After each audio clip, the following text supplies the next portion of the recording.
Hello, everyone, and welcome to Women in Leadership Talk.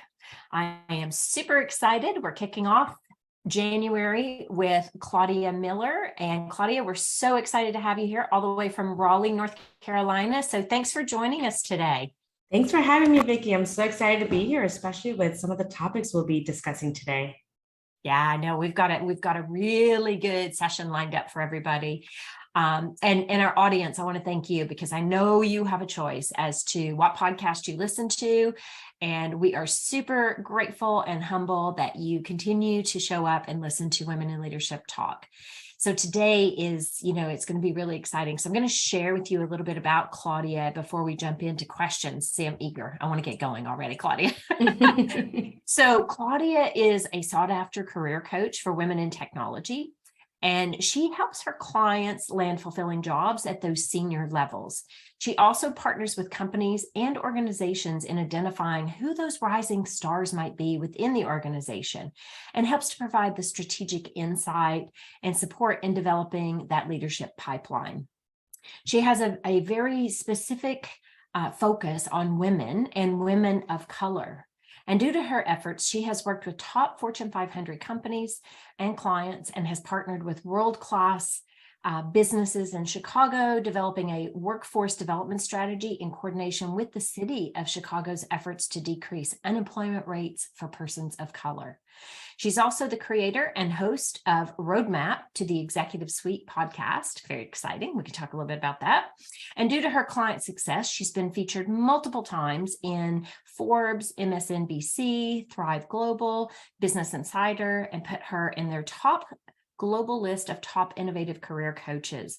So Claudia, we have so much in common. I can't wait to just dig in here today and get, really get your insight. But before we do that, maybe just share with our audience a little bit about your background, where you came from and how you got to this place of working with women in tech and in, different organizations. Thank you. Well, I definitely, growing up, I came from humble beginnings. So I'm the first one in my family to graduate from high school, let alone, all the way. Now I have a master's degree. And I didn't have anyone really that can help me navigate the space, going to college, finding a job in a corporate space. So, what I did is I really dived into my studies. So I was that, straight A student, national honor roll. And I figured, nice. Yeah, if what everyone tells you, just do well in school, network, do internships, and you'll be fine. You'll be great. And I did that, and I found myself already graduating with my bachelor's degree at the time. And I had one interview, and thankfully they offered me the job. But I was expecting for me to have pouring in interviews, and I could choose, and they would have a almost like a salary war where I was going to get paid really well. And that was far from reality. And that's when I realized that clearly there's something that I'm missing.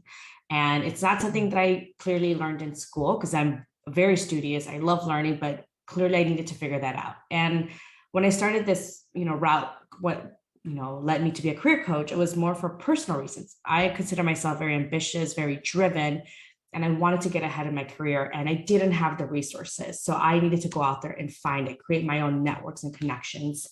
And fast forward, it took me about 4 to 5 years to finally click and be able to understand that.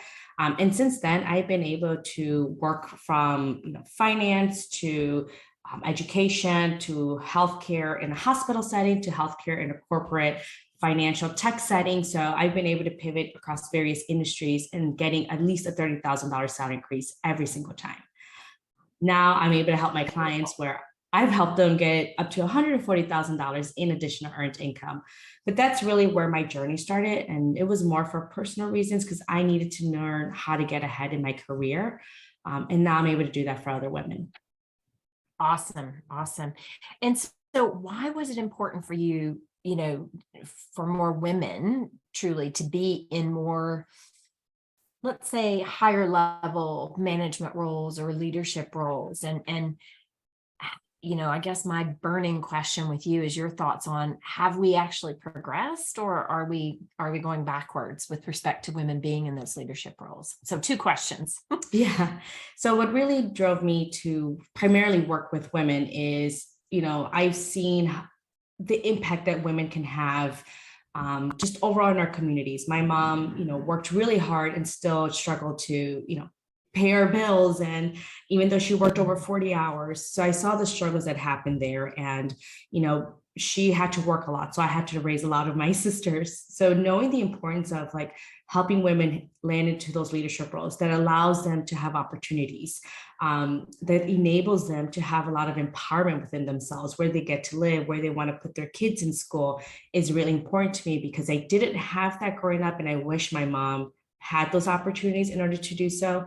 So now I want to be able to help women be able to do that, and helping more women move into senior leadership roles. Like I mentioned, not only is it good for our business, and increases ROI, and it creates a lot of innovation within the workplace and within business in itself, but also is because they deserve it. I read a stat that women hold more degrees than men, yet we are not in senior leadership roles. Why is that? Yeah. And not only is it systemic, but also individual. I feel that there's some point we can work only so much to change the system, but at least let's focus on what we can control. And once my clients and we understand that, it changes the landscape. And now we get to dictate, where do we want to go, how fast we want to advance, and how high up we want to get there. Nice. Well, I love that you have a focus on women, because as you know, so do I. I'm super passionate about really seeing women step into their full power. And to your point, which I'm so grateful you said that, it's not about the numbers, it's about individual, right? Like you stepping in and owning your power, because you were put here for a reason on this earth. And so, don't walk away from your true potential. I love that. So, my second question to you there was really about, have we made progress, or are we actually going backwards? Like, what are your thoughts around, what you've seen, especially the last couple of years with the pandemic and everything that's been going on in the economy? Well, from what I've seen, McKinsey releases a report called Women in the Workplace. And we've been from at least what the data shows is we've been stagnant. We're kind of just maintaining that status quo. We haven't improved. And when it comes to salary, we're actually falling behind. Especially since 2020, COVID did impact, for the most part, population women. And then, and even if we dig deeper, women of color, where it's really impact them, where before it would take around, I think something around 1.5 years for a woman of color to make the same as their white male counterparts. And now it takes close to 2 years to make the same salary that their white male counterparts make in 1 year. So we definitely fallen behind when it comes to that. And again, there's a lot of systems around it, whether they know it or not, companies that have created where it hinders women in order for us to be able to move into those senior leadership roles. Yeah. Well, I agree with you. I do think we've gone backwards a bit. And one of the things that I see, and I don't know if you're seeing this in your own business, but one thing I do see is that women are, because they're not getting the opportunity at the corporate level, a lot of women, especially through COVID, have moved into starting their own businesses, which is fantastic, right? And you get to be the creator of your own, destiny here. But then that itself brings up challenges with getting funding, or, because we get hindered when it comes to financial support.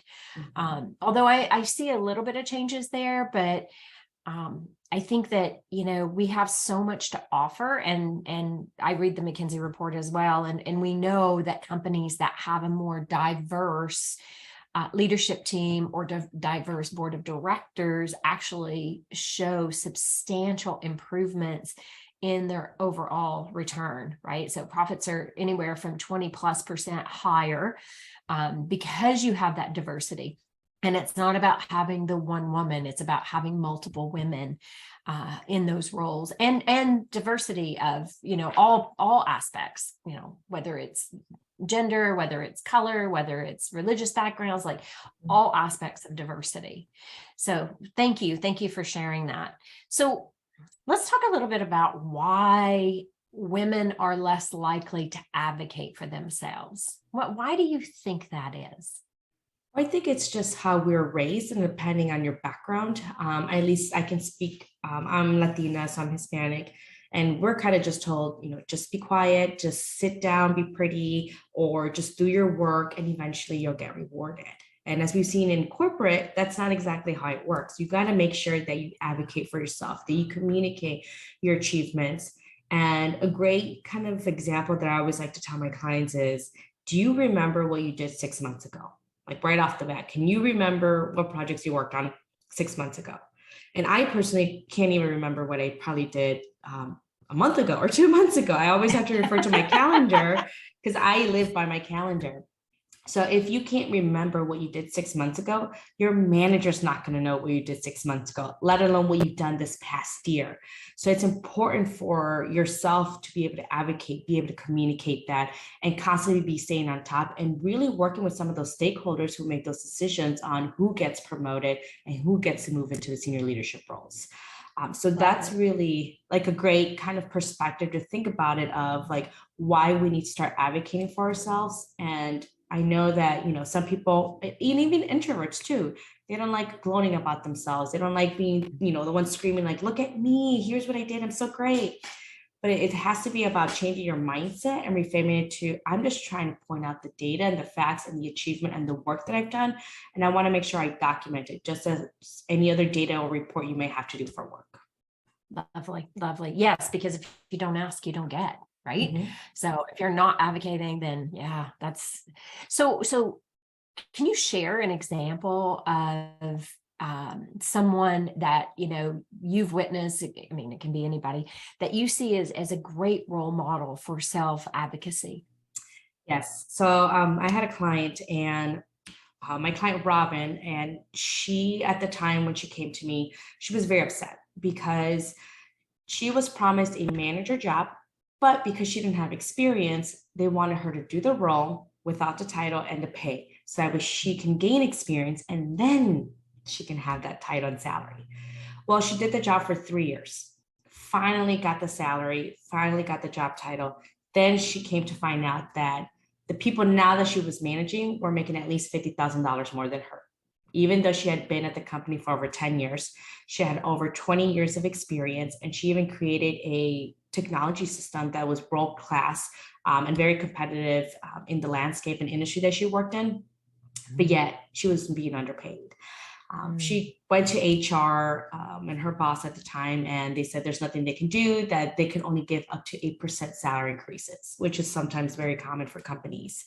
So when she came to me, she was very upset at this point. She couldn't believe it. She had been loyal to the company, and then to find out that they weren't even taking care of her or were even willing to get her at least paid equally as her, direct reports. And I asked her at the time, well, why, would you be open to, let's create a strategy to get you say you love the company, just overall you feel burnt at this point. Would you want to be open to that strategy? And at that time she didn't want, she's like, I just want to go elsewhere. Finally had time to cool off, and she said, I actually do want to advocate for myself. I want to be able to ask for it. I really love this company. I really love my team. It's partially my fault because I didn't negotiate my salary. I just kept taking whatever they gave me. And even when they told me to do the job with a salary, I waited 3 years. I didn't make any fuss about it. I just waited for them to give me the opportunity. So at that point, she also took self-responsibility to say, yes, they did bad on their part as a company, but also I helped them. I was part of them. I enabled them to do that. So we worked together, created a strategy, and then I had her work with different stakeholders. The end result was within 2 to 3 months or so, she was able to get a 30% salary increase. Then she received advocacy from the other executives to say, we want her actually get promoted to director level. She was at a manager level. And because they took into account the 3 years she did the work without the title, so she was already ready, even though on paper it looked like she had been a manager for a year. Wow, that's a great story. I love that. And good for you for helping her see, what is it about the company you like, right? Because oftentimes we will want to make that jump, and sometimes it's not about making the jump, it's about taking responsibility, self-advocating. Love that. That's a great story. Love it, love it.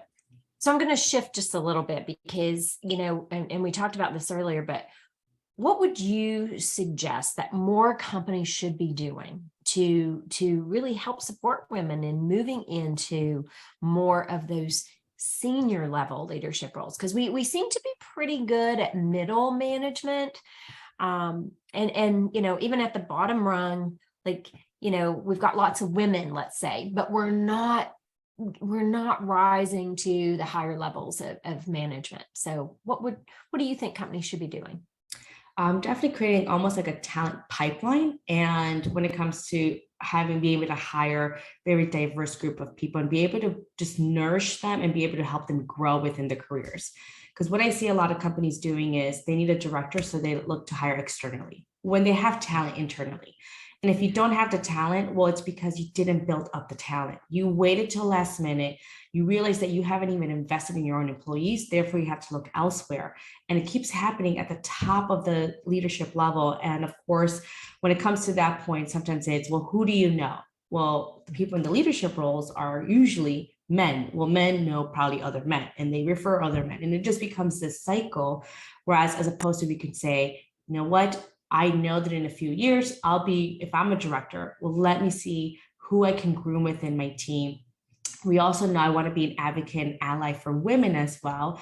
And I know that this person is doing really great work and she's very dedicated. Let me groom her to be able to help her, or, suggest that she goes into like a talent pipeline where they're able to groom and develop her, be able to grow her leadership skills. And then that way she can also be exposed to different types of networks at a leadership level within the company. And then let's be able to create that pipeline. So that way there's upward mobility. But mostly it doesn't happen. And when I speak and work with companies, they tell me, well, we don't have anyone that can fill this position. And I'm like, well, that's where the problem is. Why don't you have someone that can fill this position? Why do you have to look elsewhere? And why aren't you investing in your own employees where it can help retention? It also, a lot of my clients that I worked with would happily stay at the company had there been upward mobility, if they had invested in them and then they actually treated them how they should have been treated. But there's always, there's not only systemic, but also there's biases happening in the workplace. If you take maternity leave, it's seen as like, oh, you out of sight, out of mind. Therefore, let me focus on this person versus saying, this person did really great work. They're on maternity leave. I want to continue building that up for her. So yeah, there's just back. Here's the plan. Yeah. And I've had clients where they come back, they've done great work. Kind of, you mentioned they were high level, they created the department on their own, they came back from maternity leave, and all of a sudden they're put at a junior level. Yeah. Yeah.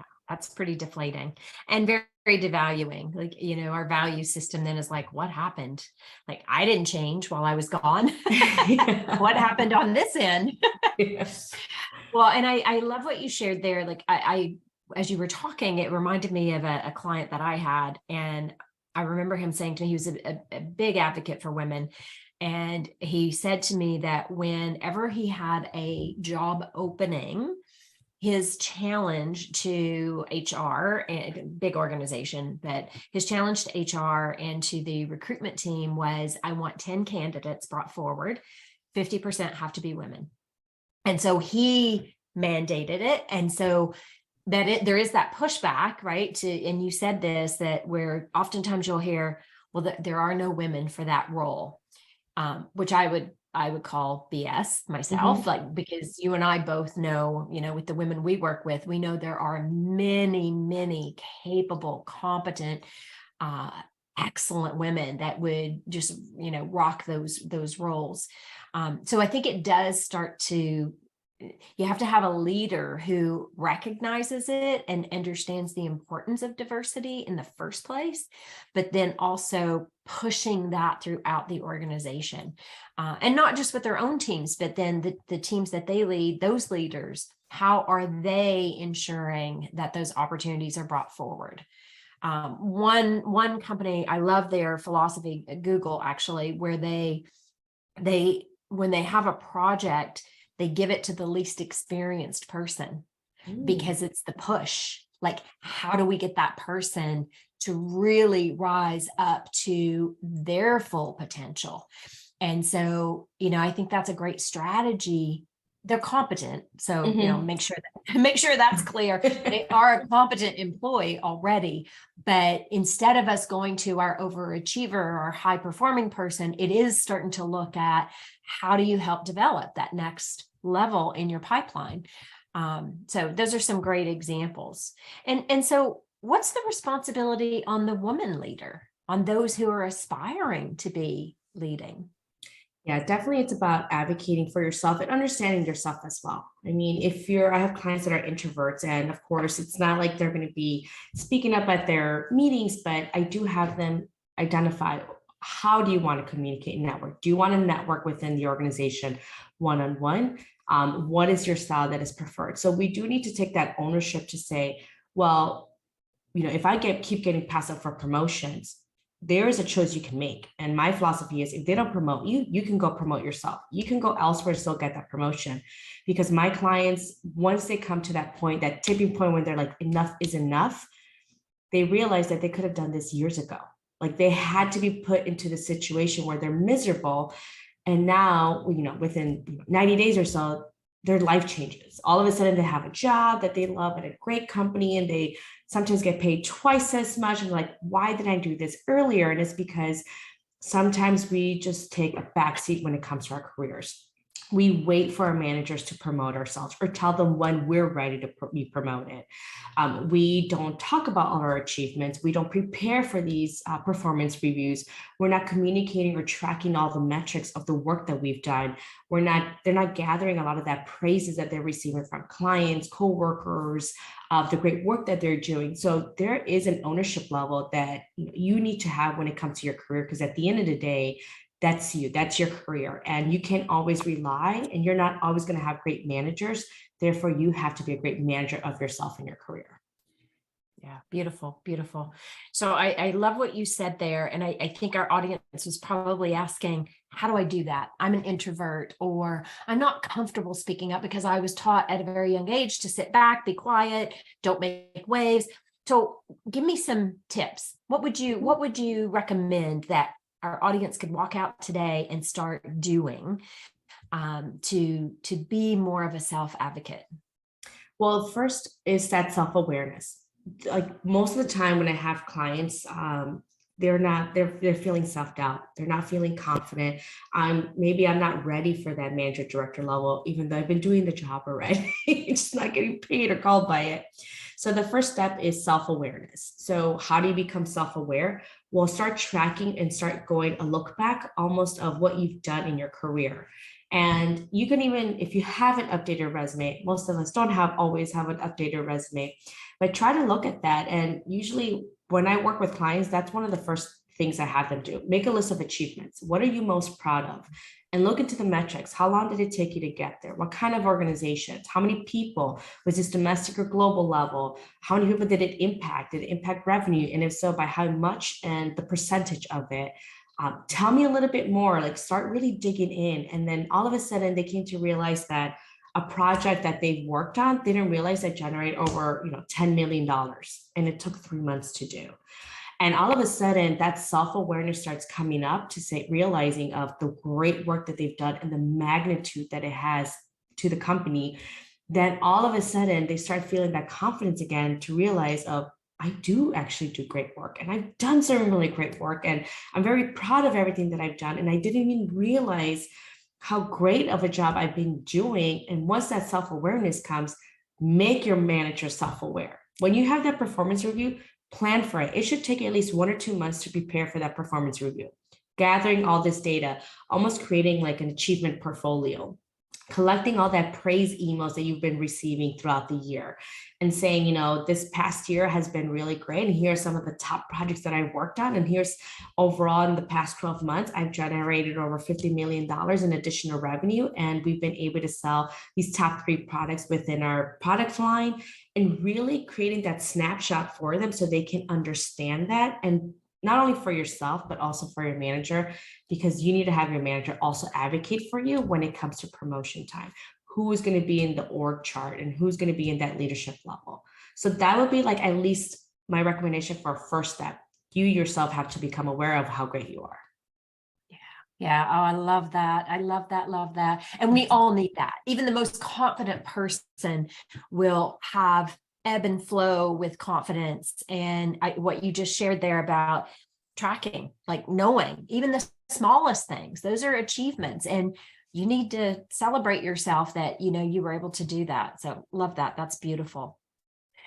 I think the other or the last, just to wrap us up here, I think it would be important for us to, just think about what will 2023 look like? What are you hoping, Claudia, 2023 will bring for you, for your business? And how will you continue to be that advocate for others? Well, definitely from what we heard right now, we've seen a lot of companies doing mass layoffs and then recession happening.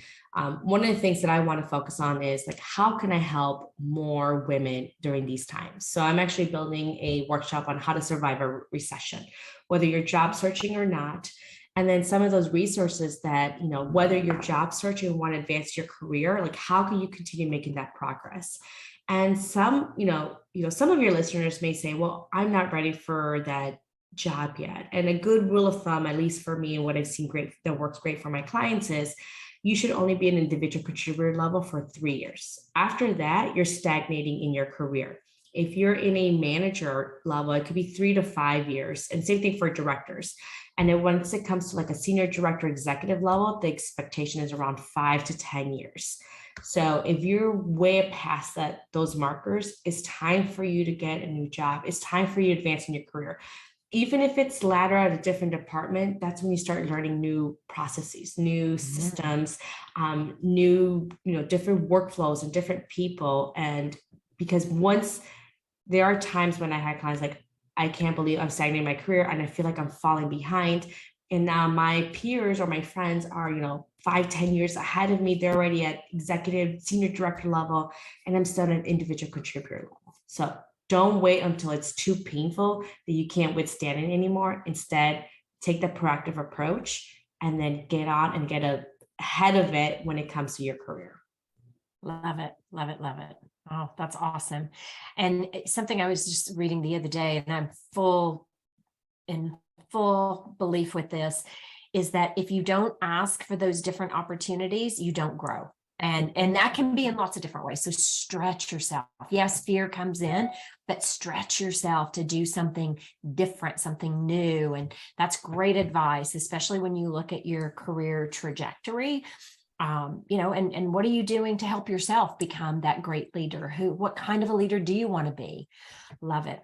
Well, Claudia, this has been fantastic. Thank you so much. And, let's invite our audience. It's Claudia Miller. Claudia, you can find her on LinkedIn. I'm not sure. Are you on Instagram, Claudia? Yes, at Claudia T. Miller. Claudia T. Miller. Okay, everybody. So there you have it. So you can follow Claudia, connect with her if you have questions about, how do you do that? If you've been in that role for 3 years and it's time to make that move, reach out to her, have that conversation. Anyway, we want to thank you for taking the time with us today, Claudia from North Carolina, and sharing your wisdom, your experiences. I love the example you used with your client. That's a really powerful message, because we oftentimes just agree and do and not think about what's really happening. So thank you for that. Yeah, of course. And thanks again for having me here. And I would love to hear from your listeners of what they found most insightful by leaving a review to the podcast, because that's always helpful for us to know. Exactly. Yes. Thank you. And to our audience, again, thank you so much for joining us today. As you know, I'm Vicki Bradley. I'm the founder of Women in Leadership Empowered, and we are the host of Women in Leadership Talk. If you have, an opportunity to check out our website at www.wilempowered.com, we'd love to have you, sign up and subscribe, and you get notified of any podcasts that are coming up. We also have lots of great resources to help you accelerate your leadership skills. And so thank you again for choosing us today. And thank you, everyone. We hope to see you very soon. Take care now.